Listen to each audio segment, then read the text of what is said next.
तो सारे शेयरों में आपको देखने को अगर ये सरकार आई तो बहुत कुछ देखने को मिल सकता है जो आपने कल्पना भी नहीं की होगी।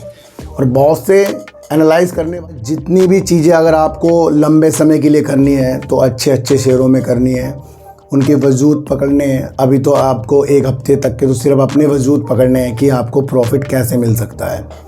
ये आपको बिल्कुल समझ में आना चाहिए। गतिविधियाँ तो हमें 4 तारीख के लिए देखनी है, इसलिए जहाँ जिसको जो मौका मिले, मैं आपको क्या कह रहा हूँ, इस हफ्ते जहाँ जिसको जो मौका मिले मौके की तलाश करनी है। रुकते हैं या फिर आप कहीं घूमने गए, आपने होटल ख़रीदा तो आपको कितना एंजॉय आया था उस टाइम, आपको लगता है यार मज़ा आ रहा है, हमारे घर से अच्छा ये है।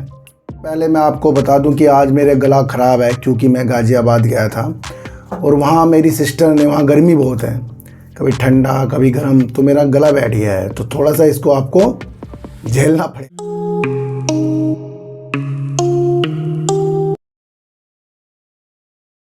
नमस्कार, मैं स्वागत करता हूं आपका अपने ही चैनल पर जिसका नाम है सार्थक बाजार से। दोस्तों, वीडियो शुरू करने से पहले मैं आपको बता दूं कि आज मेरे गला ख़राब है क्योंकि मैं गाज़ियाबाद गया था और वहाँ मेरी सिस्टर ने, वहाँ गर्मी बहुत है, कभी ठंडा कभी गर्म, तो मेरा गला बैठ गया है, तो थोड़ा सा इसको आपको झेलना पड़ेगा।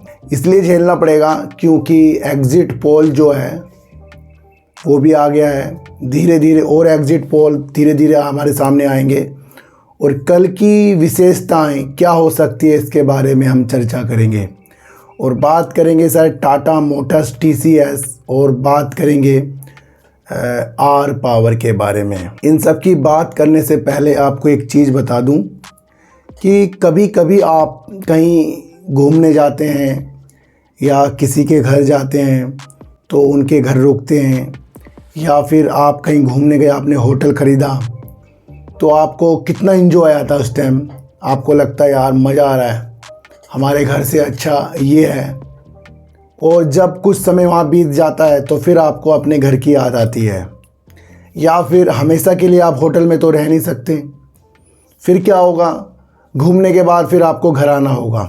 ये बातें मैं क्यों बता रहा हूँ, क्योंकि आने वाला समय कल और परसों का या पूरे हफ्ते का एक होटल के समान होगा, एक दूसरे घर के समान होगा।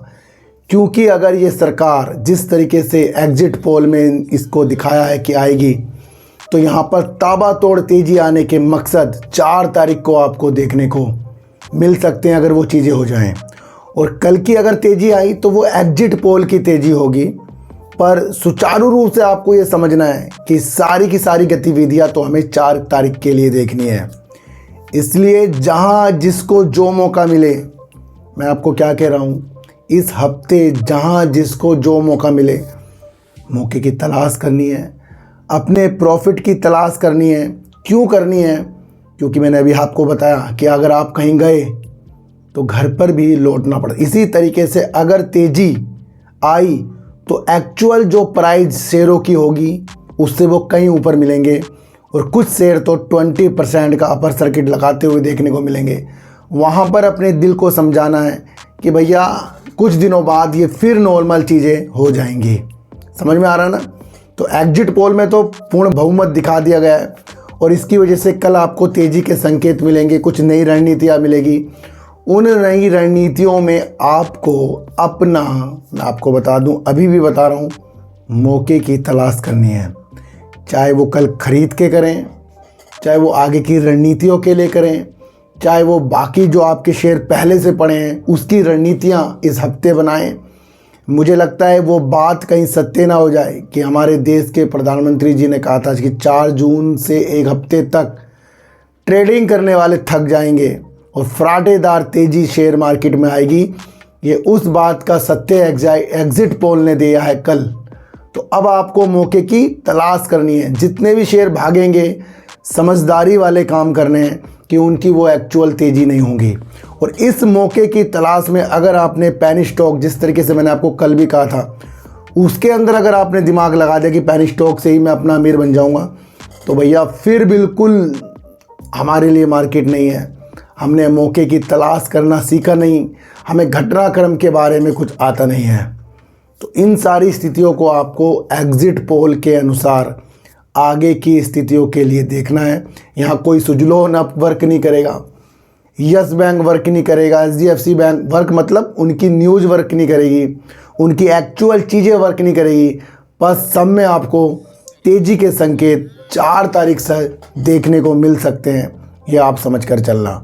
तो एग्जिट पोल वो बताता है कि किसकी सरकार आ रही है, और एग्जिट पोल को देखकर कुछ शेयरों में तेज़ी आएगी, और जो चीज़ें पूर्णतया हो जाए वो 4 तारीख को होगी। मतलब समझने वाली बात है। मार्केट जो है अपनी लुभानी चीज़ों को आपको इस हफ्ते पूरा रखेगी, पर मैंने आज आपको बहुत अच्छा उदाहरण होटल का दिया है, किसी के घर का दिया है, या फिर एक्चुअल चीज़ों के अनुसार दिया है। जहां आप अपने को संयम देकर जो जो मिल रहा है आपको संतुष्टि लेकर बैठे गए, वहाँ पर आपको बहुत कुछ अच्छे आगे के रास्ते मिल सकते हैं। देखो सर, टाटा मोटर्स का इतना अच्छा रिजल्ट आने के बाद भी टाटा मोटर्स में आपको गिरावट देखने को ही मिली है, पर वो गिरावट मुझे लगता है कि अब ये जो दिन आने वाले हैं, अगर ये सरकार आई तो आपको अच्छे संकेत मिल सकते हैं। टाटा मोटर के वजूद आपको देखना है कि उसने अपना मुनाफा इतना करा कि उसने अपनी सहायक कंपनी से भी आगे वो निकल गई। टाटा मोटर का वजूद आपको ईवी का बाज़ार जो है उसके अनुसार देखना चाहिए, और जितनी भी ये कारें अपनी ईवी की तरफ लॉन्च कर रहे हैं, ला रहे हैं, उसके अंदर इनकी बाज़ार की मजबूती बहुत ज़्यादा है, जिसके अंदर ये सबसे आगे बने पड़े हैं। वित्त वर्ष 2023-24 में ईवी सेक्टर से इन्होंने अपना 9,300 करोड़ रुपए का राजस्व कमाया है ईवी से सिर्फ। और ईवी का अगर इनका बाज़ार का खुदरा बिक्री देखें, रिटेल सेल्स देखें, तो करीब 73.1% की है, जो बाज़ार में सबसे ज़्यादा आगे है। आपको समझना है कि अगर आपको टाटा मोटर्स देखना है तो इनकी जेएलआर, ईवी सेक्टर और अन्य भारी और हल्के वाणिज्यिक वाहन जो ये आते हैं इनके, उन पर विशेष ध्यान रखना है। पर आने वाला ज़माना ईवी सेक्टर पे है, जहां पर इन्होंने 9300 करोड़ का रेवेन्यू जनरेट किया है सिर्फ ईवी के सेक्टर से, और यहाँ पर अग्रणी है ये ईवी के बाज़ार में इंडिया में। ये आपको समझ कर चलना है, बाज़ार की हिस्सेदारी सबसे ज़्यादा है, तो थोड़ा सा आपको इस और भी अपना ध्यान देना चाहिए। बीते दिनों मैंने आपको बताया था कि टीसीएस के पास एक एआई पर बहुत बड़ा कार्यबल है, बहुत सारे कर्मचारी हैं जो प्रशिक्षित हैं किस पे, एआई पर। और एआई पर दुनिया का सबसे बड़ा इसके पास कार्यबल है, काम करने वाले व्यक्ति हैं, जिसके तहत ये बहुत ज़्यादा अपने को एआई पर यानी आर्टिफिशियल इंटेलिजेंस पर नंबर 1 रखने के लिए बहुत ज़्यादा वर्क कर रहा है। टीसीएस के चेयरमैन एन चंद्रशेखर ने कहा है, भैया उन्होंने ये बोल दिया है कि आने वाला समय जनरेटिव एआई पर बहुत ज़्यादा बेस्ट होने वाला है। करीब इसके लिए ये 100 परियोजना को करने की तैयारी कर रहे हैं, जुटे रहे हैं। जेएनआई पर 100 परियोजना करने की तैयारी कर रहे हैं। चेयरमैन ने हमें ये भी बताया है कि आने वाला समय कुछ ही दिनों में एक तो इस सेक्टर की ओर और पूरे देश में एआई या जनरेटिव एआई का बोलबाला होने वाला है। इसी देखते हुए ये जेएनआई पर अपनी 100 परियोजना को करने के लिए तैयार होते जा रहे हैं। तो सारी की सारी मंशा आपको देखनी है कि टीसीएस ने अपनी कमर कस ली है। देखो, अगर आपको एआई पर अच्छे शेयर चाहिए तो आपको इन्फोसिस, टीसीएस, विप्रो, टेक महिंद्रा, इन ऐसे बड़े बड़े शेयरों की तरफ अपना विशेष ध्यान देना चाहिए। और टीसीएस उनमें सब में से बहुत आगे है, जो दुनिया का सबसे बड़ा कार्यबल है, जो एआई और जेन एआई पर वर्क करता है।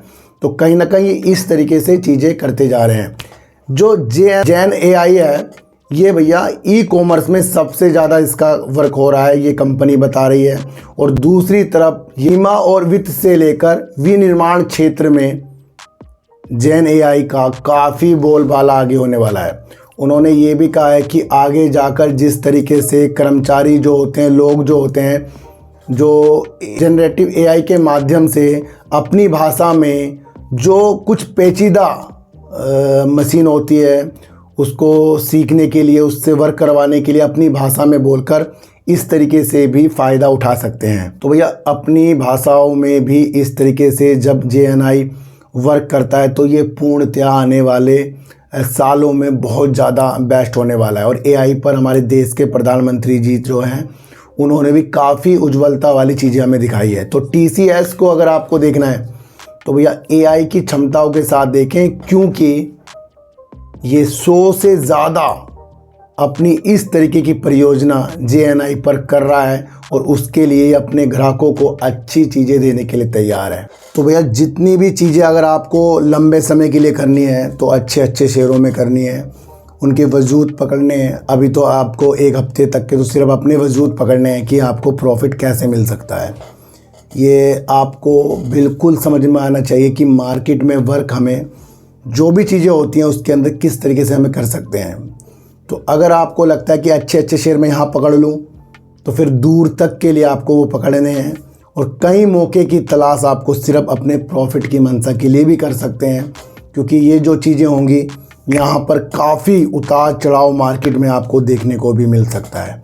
तो कल की तेज़ी के लिए आपको अपने माइंड की तेज़ी को बहुत तेज करना है और वहाँ देखना है कि आपको कहाँ कहाँ मौके आगे की तलाश करने के लिए मिल रहे हैं, क्योंकि ये मौका अगर आपके हाथ से गया तो भैया फिर आगे कब मौके आएंगे आपको फिर खुद ही पता है ना। तो फिर तो आपको वही चीज़ें करनी है जहां आपको अपने मौके किस तरीके से मिल सकते हैं।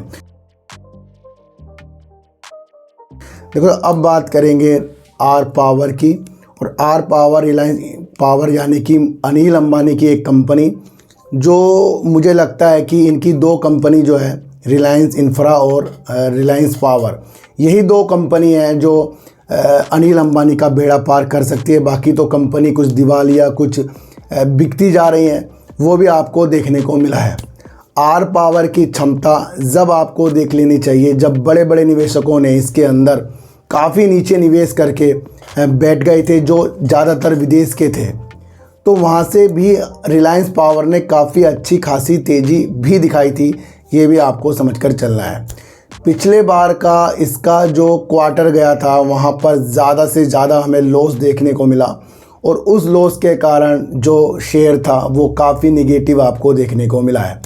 कंपनी के पास अच्छी खासी बिजली उत्पादन की, परिचालन की एक क्षमता है जो करीब 6000 मेगावाट की है।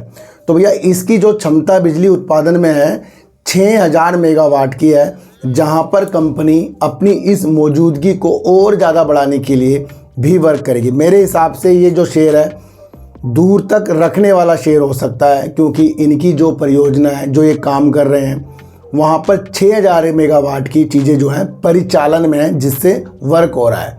तो वही एक हमें ऐसी चीज़ देखनी चाहिए कि अगर कंपनी के पास परिचालन ना हो तो फिर उसके अंदर तो फिर वो लॉस ही कर रहा था, फिर वो नेगेटिव से ज़्यादा नेगेटिव होता रहता है। तो अगर वो अपने को सुधार कर रहा है तो आगे जाकर वो बहुत बेस्ट हो सकता है। देखो सर, बात करेंगे इसके हाई का। हाई कंपनी ने 34 रुपये 40 पैसे का हाई और 13 रुपये का लो कंपनी ने लगा रखा है 52 सप्ताहों में। इस टाइम शेयर करीब 24 रुपये 60 पैसे का चल रहा है, करीब 10 रुपये अपने हाई से नीचे शेयर करीब चल रहा है। और हो सकता है ये जो तेज़ी अभी बीच में है यहाँ पर इस शेयर को भी अच्छी उड़ान मिल सकती है। दूसरा, मार्केट कैप अगर कंपनी का देखें तो 9862 करोड़ का इसका मार्केट कैप है। कंपनी के अगर हम मार्च 2023 की सेल्स देखें तो 1730 करोड़ की सेल्स, 257 करोड़ का प्रॉफिट कर दिया था। अब मार्च 2024 में कंपनी ने जो सेल्स की है 1997 करोड़ की सेल्स कर दी और करीब 397 करोड़ का कंपनी ने लॉस कर दिया है। कंपनी प्रॉफिट से लॉस में आ गई है, कंपनी की सेल्स बढ़ रही है। तो अब हमें ये देखना है कि पिछले दिसंबर 2023 में कंपनी ने जो लॉस किया था वो 1137 करोड़ का था। अब कंपनी ने अपने लॉस को कम करके करीब 398 करोड़ का कर दिया, यानी कि कंपनी अपना लॉस कम कर रही है। दूसरा, अगर इसका हम रिजर्व देखें तो करीब 7547 करोड़ का रिजर्व है कंपनी का। अगर हम उधार देखें तो 18766 करोड़ का अभी भी कंपनी के पास उधार है। देखो तो कंपनी सेल्स से मजबूत है। कंपनी एक और चीज़ से मजबूत है, वो है उसका कैश फ्लो। और कैश फ्लो में ज़्यादा से ज़्यादा ये अपना ऑपरेटिंग एक्टिविटी से डालता जा रहा है। जो मार्च 2024 में कंपनी 3,174 करोड़ रुपए ऑपरेटिंग एक्टिविटी में डाले। दूसरा, कंपनी ज़्यादा से ज़्यादा अपने कर्जों को उतार रही है जो करीब 2,734 करोड़ का, यानी कैश फ्लो से कंपनी मजबूत हो रही है। फिलहाल कंपनी कर्जे में है, लेकिन कंपनी अपने कर्ज को भी उतार रही है साल में। और दूसरा, अपना ऑपरेटिंग एक्टिविटी से भी कुछ ना कुछ डाल रही है और सेल्स कंपनी की बढ़ रही है। ये लाजमी मुझे एक अच्छी चीज़ देखने को मिल रही है, तो ये रखने वाला शेयर मेरे हिसाब से बैठ रहा है। दूसरा, अगर हम बात करें तो प्रमोटर ने अपने स्टेक को कम किया है जो 23.24% है। एफआईज अपने स्टेक को बढ़ा रहे हैं जो 13.01% है। डीआईज कंपनी के अंदर 4.94% है। पब्लिक सबसे ज़्यादा है जो कंपनी के अंदर करीब 58.81% है। डीआईज जो कंपनी के अंदर है 4.94% है। इसके अंदर जो एलआईसी है वो करीब 2.56% है। लेकिन एलआईसी ने भी अपने स्टेक को कम किया है जो इससे पहले 2.70% था। अब इसने अपने स्टेक को कम करके 2.56% किया है, यानी कि एलआईसी ने भी अपना मौके का फ़ायदा उठाया है। देखो सर, समय पे मौके का फ़ायदा उठाओ और ऐसे शेयरों में, कम शेयरों के साथ अगर आपको अच्छा लगता है तो आगे की चीज़ें देखी जा सकती हैं, क्योंकि कंपनी के अंदर काफ़ी उतार चढ़ाव हो जाएंगे।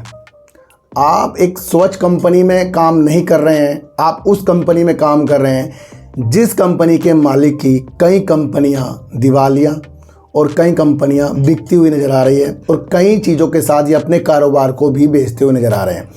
तो कंपनी की स्थितियां डमाडोल है, पर सेल्स जिस तरीके से कंपनी की 6,000 मेगावाट की परिचालन की क्षमता है, वहाँ हमें क्या देखने को मिलता है? वहाँ हमें समय देना पड़ेगा ना भैया। और अब ये एक हफ्ते में अगर तेज़ी के संकेत दिखाए तो वहाँ पर आपको अपना समय देखना है, वो क्या समय है। दूसरा, अगर हम एक चीज़ देखें इसके अंदर, तो इस शेयर होल्डिंग पैटर्न मैंने आपको बता दिया। दूसरा भी हाल ही में आपको देखने को मिला था, इन्होंने अपना एक विंड टर्बाइन यानी कि पवन ऊर्जा की एक क्षमता जो थी उसे 45 मेगावाट की थी, उसे भी इन्होंने JSW एनर्जी को सेल कर दी थी जो करीब 132 करोड़ रुपए करीब का, जो 45 मेगावाट का महाराष्ट्र में इनका पवन ऊर्जा का परियोजना थी, उसको भी इन्होंने सेल्स कर दी थी। किसको? JSW एनर्जी को। वहाँ से आपको देखना है कि जहाँ कंपनियाँ ग्रीन एनर्जी की तरफ बढ़ती जा रही है, वहीं पर आर पावर ने एक अपनी इस तरीके की भी चीज़ें जो हरित ऊर्जा पे थी उसे सेल्स करते हुए देखने को मिला है। तो यहाँ से कंपनी कर्जे में है और उस कर्जे के लिए कंपनी अलग अलग स्टेप उठा रही है। तो यहाँ क्या जाएगा? यहाँ पर हमारा समय जाएगा और समय के साथ इसके अंदर थोड़े शेयर जो हम दे सकते हैं, बैठ सकते हैं, वो देखना। तो ज़्यादा उम्मीदें अभी तो हो सकती हैं। देखो सर, अभी तो जो भी कुछ भी है, अभी तो सारे शेयरों में आपको देखने को, अगर ये सरकार आई तो बहुत कुछ देखने को मिल सकता है जो आपने कल्पना भी नहीं की होगी।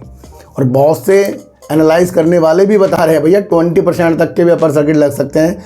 कोई कह रहा है भैया शनिवार संडे बर्दाश्त नहीं हो रहा है, मंडे बड़ी तेज़ी है। अगर ये मंडे ना होता, पहले ही दिन ये मार्केट चलते हुए ये आ जाता एग्जिट पोल अगले दिन, तो बहुत तेज़ी हो जाती है ना। तो अब 2 दिन चले गए हमारे साथ, शनिवार और संडे। तो कुछ लोग ये भी कह रहे हैं भाई मंडे बहुत तेज़ी होने वाली है। भैया मैं चाहता हूँ कि मंडे बहुत तेज़ी हो, 4 तारीख को भी हो, 5 तारीख को भी हो, 6 तारीख को भी हो, पर अपने माइंड की तेज़ी किस किस को नज़र आ रही है, कहाँ मौके का फ़ायदा उठा सकते हैं। जब आप एक होटल में रुकते हैं तो वो आपका घर नहीं होता, जब आप किसी रिश्तेदारी में जाते हैं तो वहाँ पर आप कुछ दिन रुकने के बाद घर आते हो। इसी तरीके से हैं शेयर। अगर ये शेयर जो तेज़ी के संकेत दिखाएंगे तो समझ लेना भैया होटल के कमरे में मेरे शेयर हैं। मैं बहुत अलग तरीके से आपको बता रहा हूँ।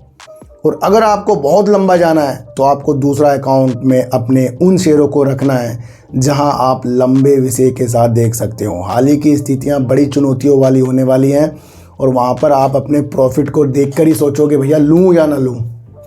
ये स्थितियां आगे आने वाली हैं। तो पॉजिटिव माहौल मार्केट का बनता जा रहा है। एग्जिट पोल ने चीज़ों को अलग कर दिया है और इसी एग्जिट पोल से कई ऑपरेटर अपनी चीज़ों को भी देखेंगे।